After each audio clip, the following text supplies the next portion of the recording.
제가 얼마 전에 그 사람들을 좀 만났어요. 사람들을 좀 바빠갖고 계속 못 만나다가 좀 여러 사람들을 좀 만나고 다녔는데, 그 예수님 믿는 사람들을 좀 이렇게 여러 명을 그 만날 기회가 있어서 그 예수님 믿는 사람 여러 명을 만나는데, 그 자리에서 어떤 분이 이런 얘기를 하는 거예요. 그러니까 어떤 분이 그 나는 신이다 그 2단 나온 그 얘기를 하는데, 그래서 이 사회가 어떻게 이제 미혹되고 이 사회가 어떻게 망가졌는가 이런 쪽 얘기를 이제 하는데, 그 중에 다른 분이 뭐라고 얘기를 하냐면, 우리 이런 거룩한 자리에서 그런 얘기 하지 않았으면 좋겠어 이러시는 거야. 그래서 제가 그분 앞에서는 제가 말할 수는 없었어요. 근데 그분이 그렇게 얘기하는데 그 면전에 대해서 뭐 얘기를 할 수는 없으니까, 그래서 그러고 이제 넘어갔는데, 여러분들 생각은 어떠세요? 여러분 생각은? 그러니까 거룩한 자리에서 하면 안 되는 얘기가 물론 있겠죠. 뭐 아무 때나 아무 말이나 하면 되는 건 아니니까. 근데 제가 봤을 때는 그 자리에서 그런 어떤 뭔가 이 사회의 추악한 면? 그런 추악한 면에 대해서 얘기를 하는 게 거룩하지 못하다고 이렇게 말을 해버리면 그러면은 우리는 그런 얘기는 어디서 해야 되는 걸까요? 그런 얘기 그럼 하지 말아야 되나? 하지 말아야 되나? 그리스도인은, 예수님 믿는 사람은 다 예쁜 말만 해야 되는 걸까요? 그건 아니죠. 네. 그러니까 얘기도 토론할 수 있는 문제지. 그러니까요. 왜냐면 서로 그 모르는 거를 지적하면은 알게끔 해줘야 되는데, 그 사람이 좀 뭐라 그럴까, 신앙이 어떤지 몰라도 그때 딱 막으면 그 분위기가 틀려지잖아요. 그래서 근데 그 다 예수님 믿는 사람들 모여 있는 자리였는데, 그분이 그런 얘기를 하시면서 제가 어떤 생각이 들었냐면, 그분은 뭔가 하나님의 나라가 뭔가 따로 이렇게 좀 떨어져 있다고 생각을 하시는 것 같더라고요. 하나님의 나라가. 그래서 거룩한 자리, 그렇죠. 하나님의 나라는 거룩한 곳인데, 제가 그래서 그런 생각을 해봤어요. 여기 1번에 하나님의 나라가 도대체 뭐길래, 그리고 그게 어디일까요? 그러니까 그분이 그런 얘기를 했잖아요. 이런 거룩한 자리에서는 그런 얘기 안 했으면 좋겠어. 근데 그분이 무슨 욕설을 한 것도 아니고 막 진짜 그냥 밑도 끝도 없이 나쁜 얘기를 한 게 아니라, 그런 이 사회의 어두운 면에 대해서 우리가 충분히 어떤 복음적으로 예수님 믿는 사람으로서 좀 논의를 할 수 있는데, 그걸 선을 빡 그어버리시더라고요. 그런 얘기 하지 말자고. 근데 이제 여러분 생각은 어떠세요? 우리가 거룩하라고 배웠잖아요. 내가 거룩하니 너희도 거룩하라, 하나님의 명령으로 그렇게 우리가 배워왔는데, 거룩함이라는 게 계속 도망만 가는 게 거룩함이라고 착각하는 경우가 많은 것 같아요. 그러니까 분리되긴 해야죠. 그러니까 죄로부터 분리가 돼야 되는데, 어떤 분은 막 이런 얘기 들었어요. 이게 비슷한 얘기인데, 어떤 분이 스타벅스 커피잖아요. 스타벅스 커피가 있죠. 여러분 아시죠? 되게 유명한 커피 전문점이죠. 거기에 사람 마크가, 그렇죠. 그 마크가 뭔지 알아? 세이렌. 마기 그거 마크. 세이렌. 사장이 예. 영어를 팔았다는 소리가 있더라. 그러니까 지금 요 얘기. 아니 영혼을 판 것까지는 모르겠는데. 네네네.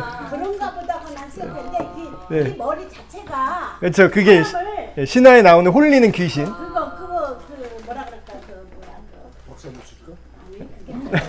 아니 왜 이제 보면은 왜 이제 사람을 이렇게 확 끌어잡는. 그쵸, 이제 세이렌 유혹하는. 그런 거 있었잖아. 네. 그 무슨 저거가 있는데 그 여자를 표현한 거야. 네, 맞아요.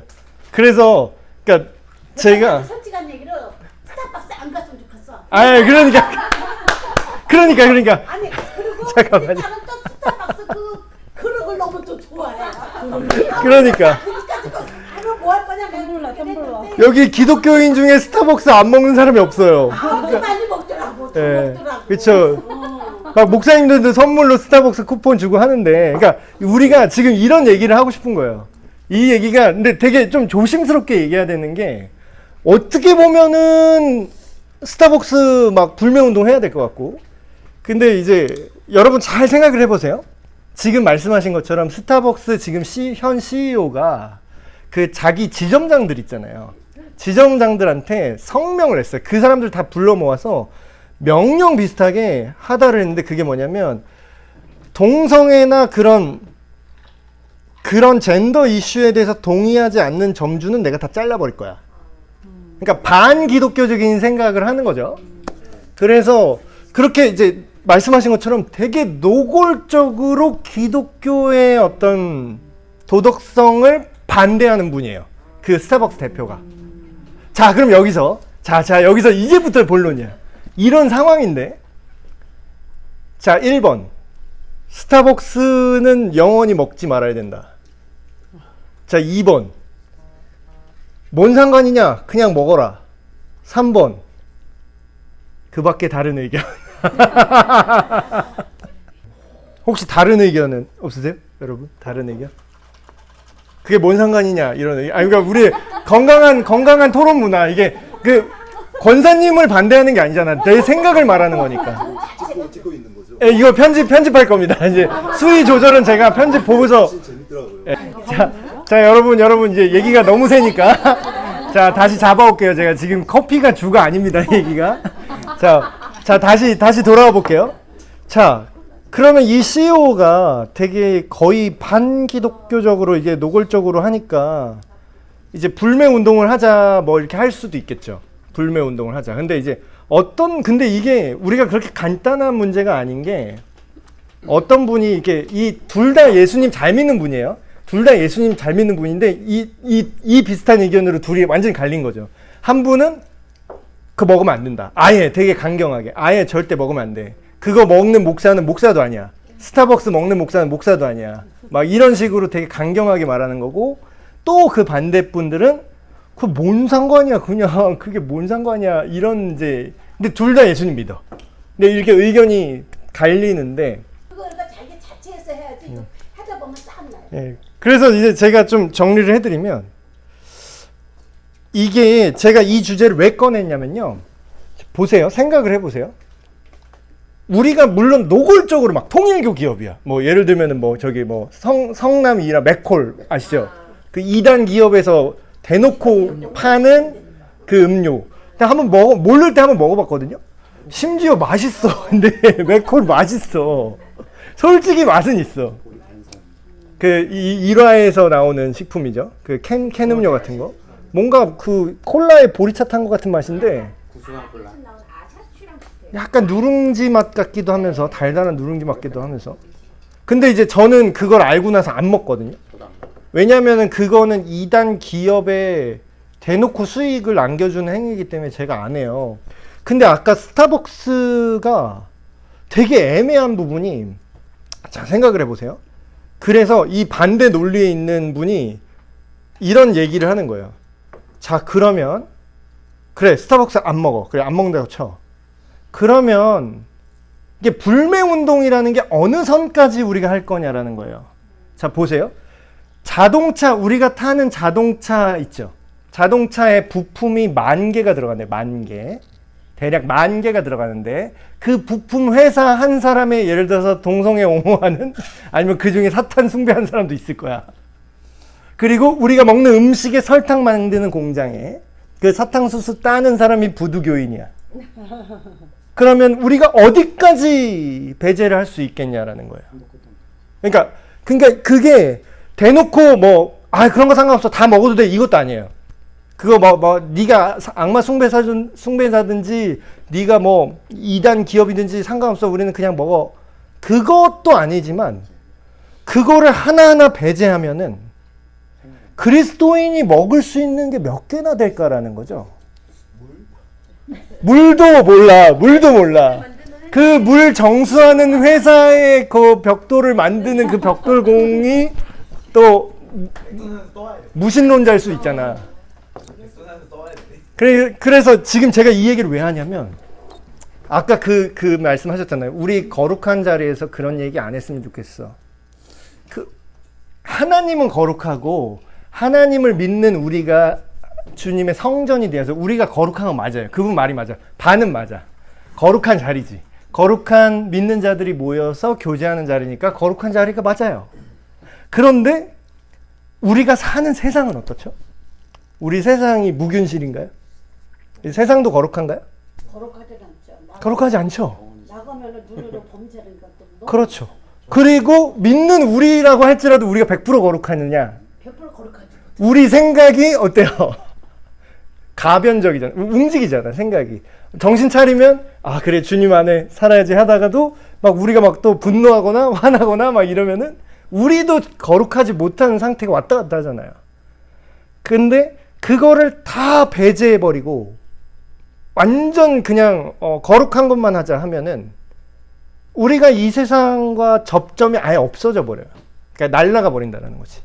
그러면, 그 얘기를 제가 하고 싶었던 거예요. 뭔가, 세속적인 우리가 사는 인생과 구분되는 뭔가 영적인 나라, 그거를 이제 하나님의 나라, 하나님의 거룩한 자리 뭐 이렇게 생각을 해요.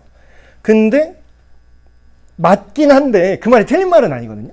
맞는데 그 주기도문 보면은 그런 기도문 나오잖아요. 하나님의 뜻이, 아버지의 뜻이 하늘에서 이루어진, 이 하늘은 정말 하늘이 아니라 하나님의 나라, 하나님의 존전 그 전체를 상징하는 거거든요. 하늘에서 이루어진 것 같이 어떻게 된다고요? 땅에서도 이루어지이다. 우리나라에 없는 좀 시제인데 이미 이루어진 거나 마찬가지고 앞으로 이루어질 겁니다라는 표현이죠. 미래 완료형이니까. 이루어지이다예요. 그럼 뭐예요? 거룩한 자리에서 이런 얘기를 안 하는 게 아니라 오히려 우리가 거룩해졌다면 거룩하지 못한 이 땅에서 우리가 어떻게 살아야 될까를 고민하고 논의하는 게 어떻게 보면 하나님 나라가 임해 있는 상태인 거죠. 지금 우리가 사는 세상 속에서. 그래서 그러니까 제가 이렇게 느꼈던 게 뭐냐면요. 이런 얘기하면 되게 웃길 텐데 보통 저도 옛날에 그렇게 생각했어요. 안 믿는 사람이 나를 핍박할 거라고 생각했어요. 그러니까 물론 그래요. 안 믿는 사람이 박해를 하고 핍박을 하긴 하죠. 근데 실질적으로 우리나라가 아직 박해 국가는 아니잖아요. 우리나라는. 그래도 뭐 종교의 자유가 있고 그러니까. 그래도 누가 나 교회 다녀, 나 예수 믿어 그러면은 예수쟁이 이렇게 면전에서 대놓고 이러진 않잖아. 그럼 정상적인 교양이 있는 사람이라면 넌 그러니? 뭐 이러고 그냥 넘어가지. 근데 정작 안 믿는 사람은 나를 그렇게 모욕하거나 공격하거나 이러질 않아요. 의외로 지금 우리나라는. 그렇죠. 믿는 사람이 찔러요. 그러니까 믿는 사람이 공격을 해. 믿는 사람이 찔러는데 믿는 사람이 더 세게 때려. 믿는 사람이 더 판단해. 그러니까 뒤에서 가까운 사람, 믿는 사람들이 찔르니까 또 이겨낼 힘을 빌려야 된대. 우리 모두 언젠가 나도 모르게 누군가를 찌르고 나도 찔려봤고 그런 건데. 그래서 이게 이런 거죠. 안 믿는 사람은 그냥 이제 그래 하나님 나라가 이런 거야 뭐 이러면은 그게 믿어지진 않더라도 너는 그렇게 생각하나 보다 이렇게 넘어가요.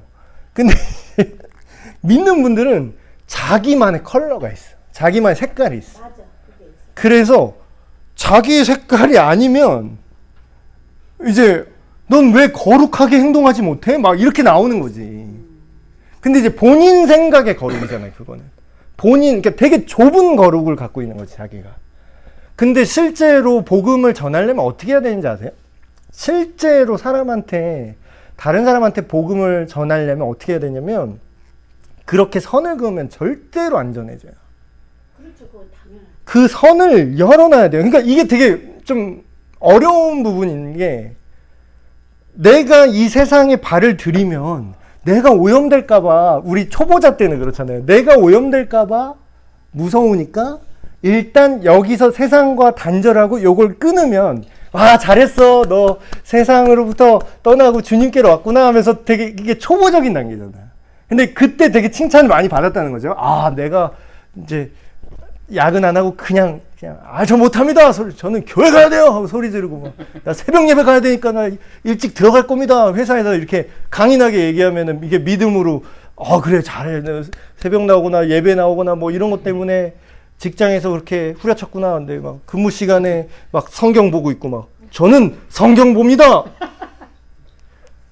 그게 거룩인 줄 배웠다고요. 근데 그게 어느 정도는 필요하긴 한데 초보자 단계 때는 구분하는 거 세상인데 이렇게 하면 어떻게 돼요? 계속 이렇게 하면?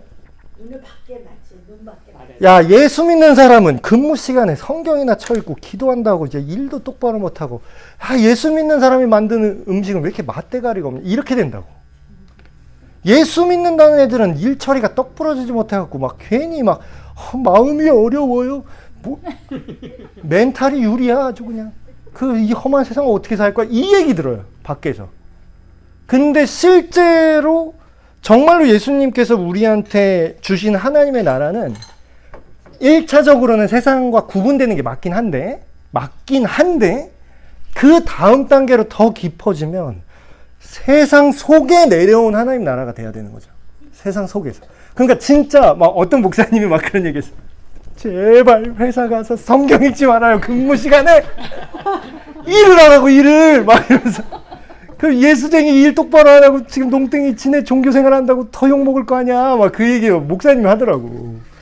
그래서 그 막 얘기하는 게 성경은 자유시간에 읽으라고 좀 근무 시간에 읽지 말고. 그래 오히려 더 열심히 하라고 회사에서 더 열심히 하고 남들이 안 하려고 있는 일 더 하고 피하는 일 내가 더 맡아서 하면 어떻게 돼요? 쟤는 예수 믿는다는 애는 뭐가 다르긴 해. 이 말이 나온다는 거죠. 뭔가 다르긴 해. 못하니까 그렇죠. 그럴 수 있죠. 우리는 우리는 넘어질 수 있죠. 안 믿는 사람 저 예수 믿는다 저래 이래. 예. 근데 안 믿는 사람은 더해. 근데 자기들은 더 하면서 그래. 저 예수 믿는 저래 그러고 우리는 예수님 믿는다는 그 자체가 구별되니까. 네. 구별되니까 그게 된다. 네. 그래서 지금 말씀하신 것처럼 지금 이제 제가 한 번 넘어졌다고 그게 그렇게 하는 게 아니라 어쨌든 이렇게 점점점 이렇게 안 좋았다가 좋아졌다 이렇게 해서 어쨌든 이렇게 점점 좋아지는 쪽으로 주님 은혜로 이제 올라간다라는 건데. 예. 그래서 이제 제가 말하고 싶었던 거는 이 세상 안에 구현해내야 된다. 뭐를? 하나님의 나라를. 거룩을 세상과 단절만 하면은 그냥 산속에 들어가면 돼요. 그러니까 어떻게 생각하면은 그게 되게 속편할 수 있어요. 세상 속에서 거룩한 게 어려울까요? 그냥 산속에 올라가서 혼자 성경만 보는 게 거룩할까요? 더 쉬울까요? 그게 더 쉽죠. 예, 그냥 아무 근데 이런 분이 진짜 있어. 그런 분이. 그 젊은이들 중에 그 예배 중독이라고 들어보셨어요? 예배 중독? 젊은 친구들이야. 근데 예배에 꽂힌 거야. 예배에 꽂혀가지고 막 하루 24시간 제가 예배하겠습니다, 찬양하겠습니다 하면서 회사를 안 가. 그러니까 일을 안 해. 그리고 거기서 계속 로테이션으로 예배하고 막 기타 치면서 찬양하고 기도하고 막 방언하고 난리 났어. 그걸 24시간 릴레이로 계속 한대요. 근데 그게 사역이래 또. 그게 사역이래. 더 어이없는 건 그렇게 하는 자기 되게 우월감을 느껴요. 영적인 우월감을 느껴요. 그러니까 니들은 이렇게 예배를 사모하지 않아. 막 약간 이런 거야. 자기 두째 빠. 근데 이제 저는 그러니까 지금 제가 이렇게 얘기하니까 여러분이 이게 이상한 거구나 이렇게 느끼시지만 아무 얘기 안 하고 이런 맥락을 모른 채로 예배를 사모하는 청년들 이러면은 홀딱 다 넘어가요. 홀딱. 그리고 또 듣고 보면 틀린 말은 아니야. 그 부분만 이렇게 보면 예배를 얼마나 사모하면은 그렇게 오랫동안 예배를 드리겠어. 기도. 그러니까 목사님들도 계속 그런 얘기 많이 하잖아요. 막 기도가 능력이에요. 기도 몇 시간 하세요. 그러니까 자꾸 양으로 조지잖아. 아니 근데 많이 하는 것 자체가 또 잘못은 아닌데 문제는 여기서 제가 말하고 싶은 건 세상을 단절하고 하나님 나라가 공중에 떠 있는 것처럼 행동한다라는 거예요. 자기 할 일 안 해. 그러니까 나는 그게 이단 사이비랑 무슨 차이가 있나 싶어요. 이단 사이비가 뭐냐면요. 정상적인 생활을 못하게 만들면 그게 사이비입니다. 이게 정상적인 한 명의 인간으로서, 사회 구성원으로서 이 사회생활을 못하게 하는 거 있죠. 막 재산 다 팔아서 교주한테 바친다거나, 자기 막 학교 안 가고 계속 예배만 드린다거나, 기도만 한다거나. 그러니까 그게 되게 영적이라고 생각해요. 근데 예수님은 뭐라고 하셨냐면 그러니까 예수님의 삶을 같이 보셔야 돼요. 예수님의 특정 말만 그 한 부분만 보는 게 아니라 예수님이 걸어가신 그 삶의 궤적과 전체를 보시면 예수님이 그러니까 기도 좋아하는 분들은 또 예수님이 새벽 미병에 나와서 기도하셨어. 기도 생활 봐. 하나님은 기도할 필요도 없는데 기도하셨잖아. 막 이러면서 그 맞는 말이긴 해요. 맞는 말이야. 근데 그것만 강조하는 거야. 기도가 능력입니다. 근데 틀린 말도 아니니까 또 넘어가요. 근데 기도가 능력이라서 제가 예를 들어볼게요. 제가 목사잖아요. 매주 단에 올라가서 설교를 해야 돼요. 근데 제가 설교 준비를 하나도 안 하고 성경 그 주해를 하나도 안 하고 그 역사적 사료나 이런 거 하나도 공부 안 하고 그냥 기도만 냅다 계속 일주일 내내 쏘는 거예요. 기도만 계속 하는 거야. 본문도 안 정했어. 심지어는 본문도 안 정해. 읽지도 않아. 연구도 안 해. 분석도 하나도 안 해. 예화도 하나도 안 만들어놔. 그래서 막 계속 기도를 주님 이번 주 주님 은혜가 넘치는 설교로 성령의 능력으로 기도한다고 쳐요. 이러고 제가 설교단에 올라갔어요? 이게 대도 뽀록이야 이거는. 대도 뽀록이야 이렇게 하면. 아니 물론 될 수 있겠지. 근데 제가 어떤 특정한 상황에서 정말 준비할 시간이 없었는데 미리 그 전에 연구해 놓던 본문들이 있을 거잖아요. 그거를 그냥 즉흥으로 꺼내는 거랑 정말로 공부를 아무것도 안 하고 그냥 기도만 세려가지고 그냥 영능력으로 나가는 게 근데 사람들은 이게 될 줄 아는 사람이 은근히 많아요. 목사님 중에도 이런 사람이 있어. 그럼 뭐예요? 이게 하나님 나라를 정말로 사모한다 그러는데 하나님 나라가 지금 이 땅에서 구현된다라는 인식이 약하면 이렇게 되는 겁니다. 그리고 꼭 이런 분들이 또 핍박을 해요. 같이 믿는 사람이잖아. 그러니까 너는 어떻게 그렇게 하나님의 성령께 신뢰를 하지 못하니? 막 이래. 아니, 내가 성령을 의심해서 지금 설교 준비를 하는 건가, 그러면? 저는 목사라다 그렇다 쳐요. 그러면 목사들한테 그 성경 해석을 가르쳐주는 신학교 교수님들 있잖아요. 그럼 이분들은 뭐 성령이 없는 분이야? 뭐 이분은 역사적 성경 연구를 왜 해? 그럼 다 실제로 그런 분이 있었습니다. 어떤 분이 신학교 교수님한테 교수님은 좀 너무 불쌍해요. 교수님은 그렇게 공부를 하셔야 성경을 깨달으셨군요. 저는 성령님께서 알려주시는데 그래서 네 그러세요. 네, 예, 들어가세요. 말해도 설득할 자신이 없는 거야. 못 알아들으니까. 그러니까 여러분 하나님의 나라라는 건요. 이것도 일종의 우상숭배입니다. 여러분 사실. 자기 생각에 하나님을 믿는 거잖아. 자기 생각에 성령은 그 성경 연구도 필요 없이 그냥 하나님 어떻게 오늘 무슨 본문을 할까요? 본문 필요 없어. 그냥 제가 하고 싶은 성령께서 직접 말하게 하세요. 이러면 이단 하나 나오는 거예요. 교주 하나 나오는 거라고. 그래서 이거 우리 생각 속에 임의로 뽑아내는 게 아니라요. 구원이라는 건요. 우리의 삶 속에서 삶의 현장에서부터 시작되는 겁니다. 이거 되게 중요한 얘기예요. 그럼 또 이런 얘기를 하면은 또 이런 분들이 있어요. 아니 하나님 나라가 결국 이 땅에 이루어진다라는 거는 그러면 정말로 우리가 생활 속에서 그런 거룩함이 실질적으로 이루어지는 거 아니냐. 그러면 국교를 기독교 딱 때려버리면 되는 거 아니냐. 투표 한번 잘해가지고 전국 1000만 기독교인 지금 좀 줄었는데 지금 한 800만 될까요? 옛날에 1000만이라 그랬는데. 야, 우리가 기독교인들 대동단결해가지고 옛날에 그런 거 후보자 있는데 대선 후보 중에 불심으로 대동단결 이런 거 부분 있었고 막 기독 무슨 당 그래가지고 기독당 그래가지고 이 땅에 하나님 나라를 이룹시다 하면서 이게 슬로건 걸고 나온 사람 있어요. 예.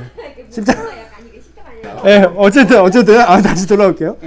어떤 분이 이러면 대한민국을 대통령을 기독당에서 기독교가 힘을 모아서 기독교를 국교로 만들자 이거지. 그래서 성경 위에다 선서하고 성경대로 다스리는 나라를 만들면은 이 땅에 하나님 나라가 내리는 거 아닙니까? 이렇게 진심으로 믿는 사람이 있어요. 진짜 있더라고, 이런 사람이. 근데 여러분, 이런 일이 역사적으로 이미 있었습니다. 바로 중세를 보시면, 중세 기독교를 보시면 딱 그 느낌이에요. 기독교의 이름으로, 예수의 이름으로 제도적으로, 정치적으로, 권력적으로 그거를 강제했어요. 그래서 하나님 나라 이루어지던가요? 오히려 하나님 나라가 퇴보했습니다. 그래서 지금 이슬람권에 아직도 전도가 안 돼요. 그때 오히려 그 이슬람 쪽이 오히려 더 더 뭔가 예의가 있었던 것 같아. 그 기독교인 포로 잡히면은 오히려 이슬람 쪽에서는 죽이지 않고 풀어줬대요. 예, 근데 막 여기 막 십자군 출신 그 기독교 진영이라고 하는, 근데 사실 기독교도 아니야. 보면 거의 그냥 기독교는 예수의 이름만 걸어놓고 그냥 자기 영지 획득하려고 돈 약탈하려고 하는 깡패들. 근데 십자가 달고 깡패 짓을 한 거니까. 그래서 예수의 이름으로 사람들을 목을 베고 예수의 이름으로 강간을 했어. 그러니까 그게 하나님 나라를 국가 권력적으로 제도적으로 하려니까 어떻게 해요? 거기 하나님 나라 없어요. 거기 하나님 나라 없다고. 그럼 또 어떤 분은 또 이렇게 생각합니다. 그래 나라를 안 되면은 교회가 하나님 나라입니다. 막 이런 거 있어. 여러분. 이거 되게 조심스러운 얘기인데, 교회교가 돼버린 이런 얘기를 하시는 목사님들이 종종 나와요, 요즘. 교회교가 됐다. 그러니까 잘 보세요. 특히 대형교회 목사님들이 좀 이런 경향이 많아요. 물론 제가 이제 열등감 때문에 그러는 건 아니고요. 전 조그만 교회라고 이런 건 질투나서 그런 거 아닙니다. 저는 크면 더 피곤할 것 같아. 작아도 피곤한데 크면 얼마나 피곤하겠어. 그거 언제 또 그 사람. 지금도 피곤한데 저는 대형교회 딱 한 100명쯤 됐으면 좋겠습니다. 너무 소박한가? 아니 그분 어떤 대형교회 목사님들이 이런 경향이 나타나는데, 어떤 경향이냐면 설교를 하거나 뭘 이렇게 얘기를 하는데 처음에는 안 그랬었을 것 같아요. 처음에는 안 그러셨다가 교회가 커지고 조직이 커지고 이러니까 어떤 말을 하냐면, 전에는 하나님 얘기를 했거든요. 전에는 예수님 얘기하고 복음 얘기하고 그런 얘기를 했는데 이제는 무슨 얘기를 하냐면 교회 얘기를 합니다. 그러니까 우리 교회가 맞아요. 우리 교회는 우리 교회를 위해서 헌신해야 합니다. 우리 교회가 이렇게 선교했습니다. 우리 교회가 주어에 하나님이 어느샌가 애매하게 하나님이 싹 빠지고, 그러니까 약간 이렇게 생각하시는 것 같아요. 하나님을 거부한 게 아니에요, 이분이. 근데 하나님은 당연하다고 전제를 깔아. 그리고 뒤로 이렇게 제껴놔. 하나님은 당연하고요. 이러면서 교회를 홍보해요. 그러니까 제3자, 그러니까 본인은 그 안에 계셨으니까 모르실 것 같은데, 제3자인 제가 딱 보는 입장에서는 교회야? 물론 여러분, 교회가 하나님 나라의 일부긴 합니다. 근데 보세요. 교회가 곧 하나님 나라는 아니에요. 네, 교회가 하나님 나라에 포함되지. 근데 교회가 곧 하나님 나라는 아니야. 보세요. 근데 사람들이 지금 이런 제가 말씀드린 교회가 많아지고 어떤 제도적 교회 성도가 많아지고 어떤 특정 교회가 교세가 커지면 이 땅에 하나님 나라가 이루어진 거라는 그런 착각을 하는 분들이 있어요. 그건 없죠. 하나님 나라가 배제시켜놔. 여러분, 그런 방식으로는 하나님 나라가 오지 않을 겁니다. 오지 않을 거예요. 근데 그걸 제가 왜 단언하냐면, 그렇게 되기도 불가능할 뿐더러 그 대형교회 안에도 예수님 믿는 사람이 몇 명이나 될 것 같아요. 너무 이런 얘기하면 또 뭐 목사님이 어떻게 그런 얘기를 할 수가 있어요. 거룩하지 못하게 또 이러신 분 나오고. 우리만 예수님 믿는. 그러니까 그런 사람들이 많잖아요. 솔직히 우리 장사 속으로 가서 많잖아. 큰 교회는 장사 속으로 가는 사람들이 많고. 근데 그 교회가 곧 하나님 나라처럼 우리 교회만 성도 많아지면 하나님 나라 이루어진 것 같다라는 식으로 메시지가 변질된다라는 거죠. 권위의식이 들어가서. 그쵸. 좀 커다 그러니까 교회 좀 크다 그러면 어깨뽕이 아니 하나님이 이게 권위식 들어갈 필요가 없대. 뭘 럭비 선수인 줄 알았어요 나. 어깨뽕이. 딱 들어가니까 그래서 교회 특정 국가, 특정 교단이나 특정 교회가 하나님 나라는 아니에요. 우리가 오히려 그런 교회들이 하나님 나라를 이 세상 구석구석에서 구현할 수 있도록 복음의 전초기지, 복음의 어떤 보급창이라고 할까요? 병영. 여기는 복음의 군사들이 재충전하고 그리고 다시 총기 손질하고 다시 하이반 다시 쓴 다음에 방탄조끼 입어서 다시 세상에 내보내는 곳이 교회예요. 근데 이제 이게 거꾸로 돌아가기 시작하는 거지. 그 군인 양성소 전초 기지 자체를 막 꾸미기 시작해. 전초 기지를 위해서 병사들이 있어. 병사는 싸우러 가야 되잖아요, 세상에. 근데 싸우러 안 나가고 전초 기지에만 뒤룩뒤룩 모여. 안 나가. 복음을 전하지 않아. 근데 교회는 열심히 다녀. 그러니까 하나님 나라가 그래서 근데 요즘 교회만 그런 게 아니라요. 옛날 성경 시대에 있는 예루살렘 교회 있죠. 똑같았어요. 예루살렘 교회 어떠죠? 막 성령이 임하고 뭐 하나님 예수님 부활하신 다음에 막 믿었잖아. 사람들이 믿었는데 근데 어땠어요? 자기네끼리만 모여 있었어 그냥. 그러니까 약간 최초의 교회교 비슷한 느낌이라고 했어요. 예루살렘 교회 안에서 서로 처음엔 좋았어요. 근데 예수님을 정말 믿으면 어떻게 해야 되죠? 너희는 가서 세상으로 땅끝까지 이르러 내 증인이 되라 그랬는데 땅끝을 안 나가는 거야. 거기서 우리끼리 여기가 좋사오냐 하면서 예루살렘 교회만 커지는 거야. 그랬더니 하나님이 얘가 안 될 것 같으니까 어떤 방법을 쓰시죠? 박해를 빡 때려버리네. 망치로 예루살렘 교회를 빡 가니까 어때요? 거기 붙어 있을 수가 없어 사람들이 더 이상. 그럼 어때요? 도망가잖아요. 도망가니까 거기서 교회를 세우네. 도망가니까 찢어지니까 거기서 복음 전하네. 그러니까 우리가 생각했을 때 하나님의 뜻은 교회가 한 곳에 굳건히 세워지고 막 우리 교회 성도가 막 이렇게 늘어나고 우리 교회 재정 불어나고 막 여기 막 좋게 뭐 막 우리 주차장도 지하로 파고 뭐 하고 싶네요. 근데 하고 싶긴 하네. 근데 어쨌든 근데 요게 목적이 아니라는 거예요. 이렇게 주차장을 파고 건물 확장하는 게 잘못됐다는 거 아니에요. 그러니까 왜 하냐고 그거를. 왜? 많은 사람이 전초기지가 지금 훈련병이 처음에 10명이었어. 한 분대만 있었어요. 10명이서 이제 하려니까 조금 해도 괜찮았어. 근데 막 왔는데 이제 막 좀 병사가 점점 늘어나. 병사가 막 이제 막 중대가 됐어. 막 60명이 막 버글버글해. 그럼 여기서 총기 손질도 해야 되는데 이게 병영이 너무 좁아. 전초기지가 너무 좁아. 그럼 확장. 뭘 위해서 확장한 거야? 전초기지를 예쁘게 지어야 돼서? 아니요. 전투하려고 보내는 사람을 더 키워야 되니까 확장하는 거야. 그러니까 확장을 해도 하나님 나라 복음 전하기 위해 줄여도 반대 케이스도 있습니다. 반대 요즘 되게 건강한 교회 있죠? 큰데 쪼개는 교회 있어요, 요새.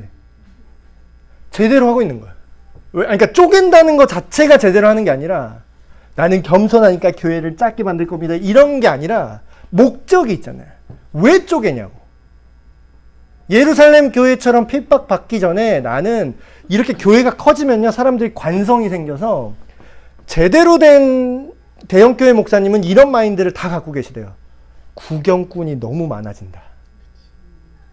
교회가 근데 제대로 안 돼 있는 목사님은 우리 교회 성도 많아지네? 이렇게 되는 거지. 성도 많아지면 뭐해. 그냥 다 구경꾼인데 그 교회 왜 가는지 아세요?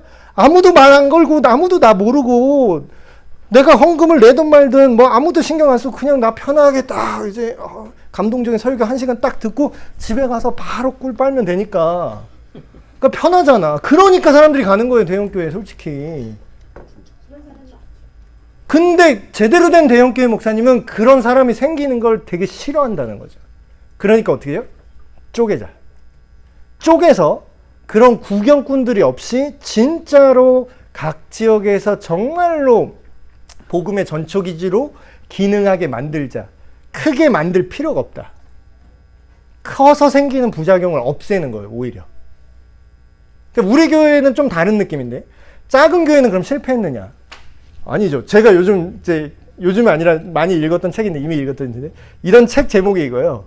작고 강한 교회라는 책이 있습니다. 작고 강한 교회. 생명의 말씀사에서 나왔고요. 예. 앞 광고 아니고 뒷광고도 아니고 그냥 대놓고 제가 얘기하는 건데 여러분 꼭 읽어보세요. 작고 강한 교회. 그러니까 우리 생각에는 어때요? 작으면 실패한 교회 같잖아요. 작으면 망한 교회 같고 작은 교회 들어가기 싫잖아요. 그렇죠?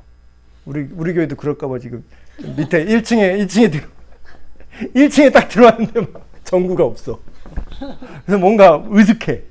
그러면 그러니까 저도 몰랐는데 저도 그런 거 신경 안 썼거든요. 근데 그 마케팅 원래 이제 그냥 일반 기업들은 돈 버는 애들은요 머리가 아주 비상해요. 왜냐면 그걸 어떻게든 머리를 굴려서 돈을 벌어야 되거든. 근데 그 마케팅 하는 사람들이 기업하는 사람들을 보면은요 인간이 어떻게 움직이는지를 정확하게 이해하고 있어요. 왜냐면 거기 돈이 달렸거든. 그 사람 심리학을 분석을 했는데 절대 당신이 가게를 하면은 당신 가게로 들어오는 입구를 밝게 하래요. 오늘 밝게 했잖아요. 앞에 하나 달았잖아요. 그리고 절대로 딱 들어왔을 때 당신의 가게가 어느 종류든 상관없이 뭐 요식업이든 뭐든 딱 들어왔을 때 들어오는 입구에서 10초 안에 이 사람이 여기 들어올지 들어오기 싫을지는 10초 안에 결정된대요.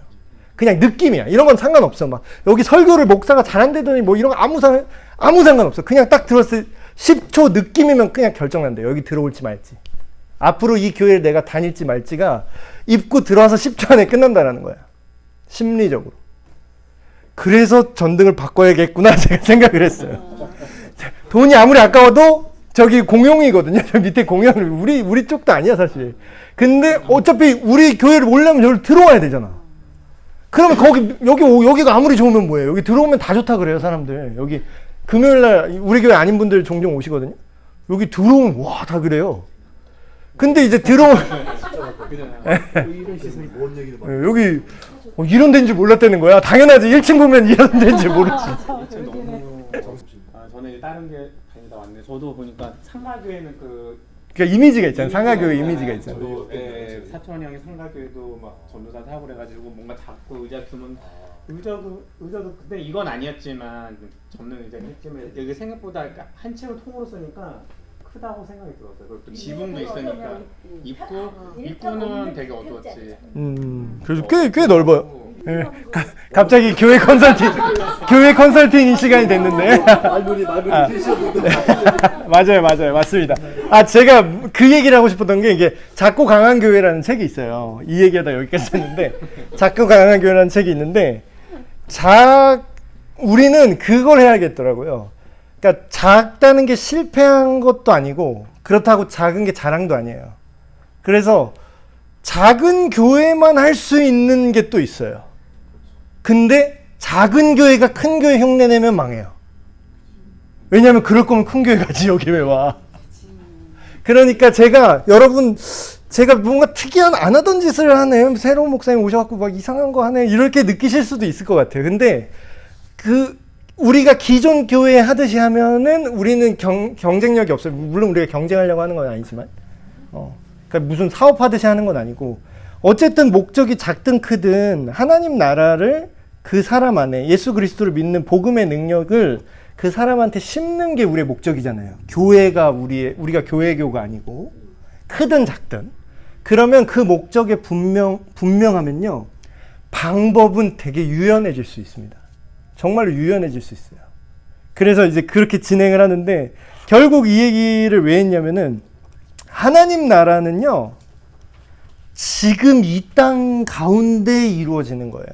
물론 이 땅이 전부는 아니죠. 근데 이게 어느 한쪽에 치우치잖아요. 그러면 이제 이 땅이 전부다라고 생각하는 분들도 옛날에 해방신학, 민중신학 그래가지고 이 땅을 거룩하게 만들어야 되는 거야.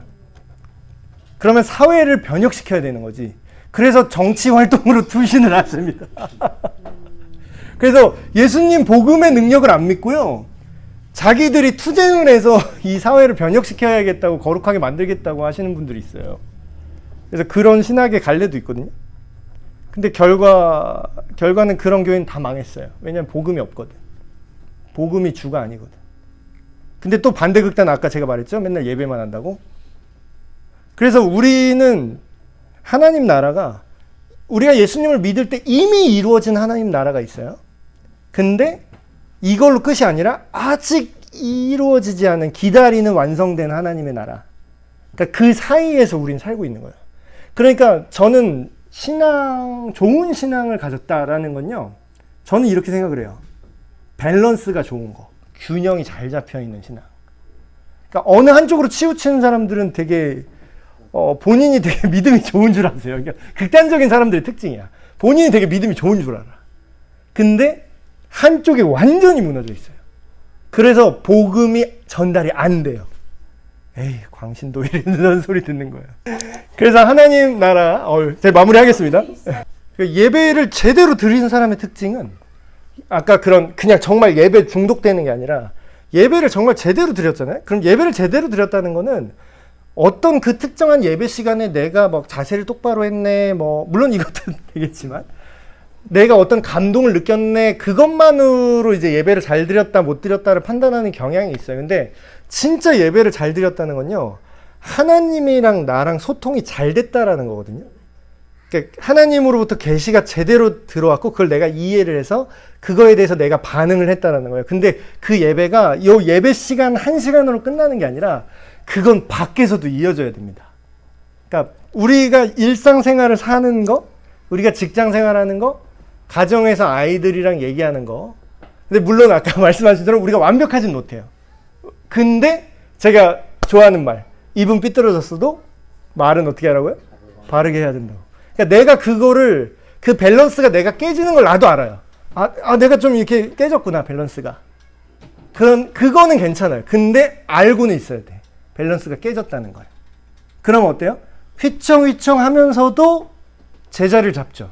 세상과 또한 이런 영적인 부분에 있어서 이거를 조화롭게 잘 구현한다는 거죠. 결국 하나님의 나라가 우리 안에 내렸다는 것은 우리 삶 속에서 하나님 나라가 시작됐다는 겁니다. 그리고 오늘 결론에서처럼 우리가 예수님을 믿고 따를 때 지금 불완전하게나마 지금 삶을 통해서 그걸 하나하나 구현해 나가고 그 날에 예수님이 재림하실 그 날에 완성될 거예요.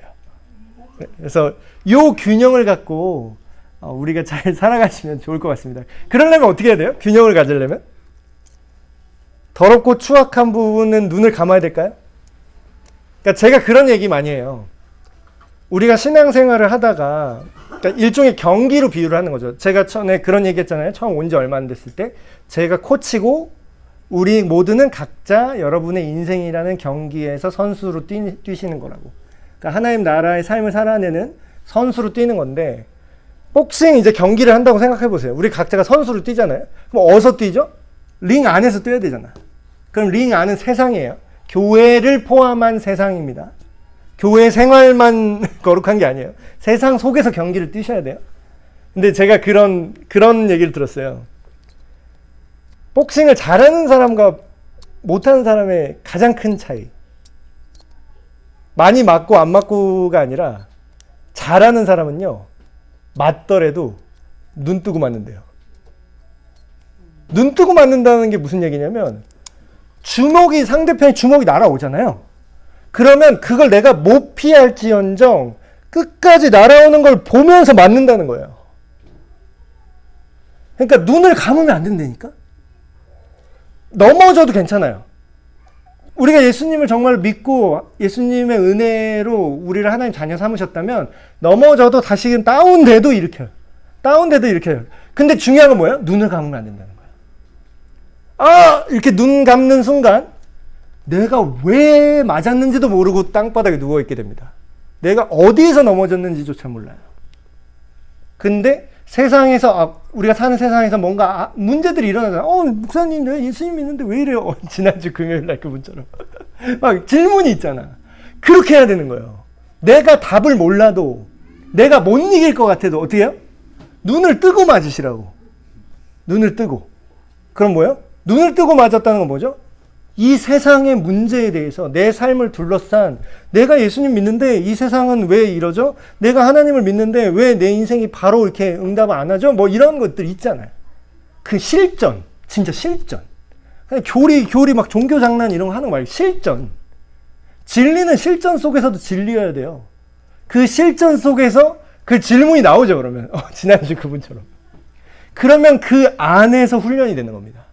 그럼 나중에 어떻게 되는지 알아요? 피해요. 안 맞아, 나중엔. 왜냐하면 눈을 맞더라도 눈을 뜨고 맞았기 때문에 다음에 또 그렇게 날라오면 나는 피할 수 있어요. 끝까지 주먹 날라오는 거 보면서 피하겠죠. 그래서 이 과정에 있는 거예요. 아까 권사님 말씀하셨듯이 우리가 맞을 수도 있지. 우리가 뭐 욱해서 막 승질 낼 수도 있지. 뭐 네가 목사야 싶을 정도로 내가 막 뚜껑 열리면 또 내가 봉인 해제할 수도 있고. 근데 여러분한테는 안 하죠.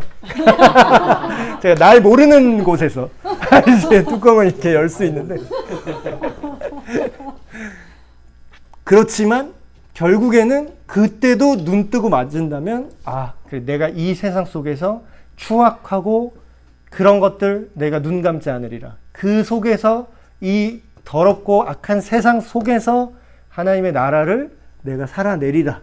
이런 결단으로 잘 살아가시는 저와 여러분이 됐으면 좋겠습니다. 네, 기도하고 마칠게요. 하나님 아버지 감사합니다. 오늘 하나님 나라의 내림을 나눴습니다. 우리가 이 현실로 도피하는 것이 아니라 또한 세상에 빠져서 그 안에서 허우적대는 것이 아니라 세상 속에 있으나 세상에 속하지 않고 하나님 나라의 거룩함과 그 주님의 복음의 빛과 소금의 역할을 이 더럽고 타락한 세상 속에서 구현해내는 우리가 되게 하여 주시옵소서. 우리가 때때로 넘어질지라도 주님 능히 일으켜 세우실 줄로 믿습니다. 우리가 맞을지라도 눈을 감지 않겠습니다. 끝까지 눈을 뜨고 이 세상을 주님의 눈으로 바라보는 우리가 되게 하여 주시옵소서. 우리 주 예수 그리스도의 이름으로 기도합니다. 아멘. 고맙습니다.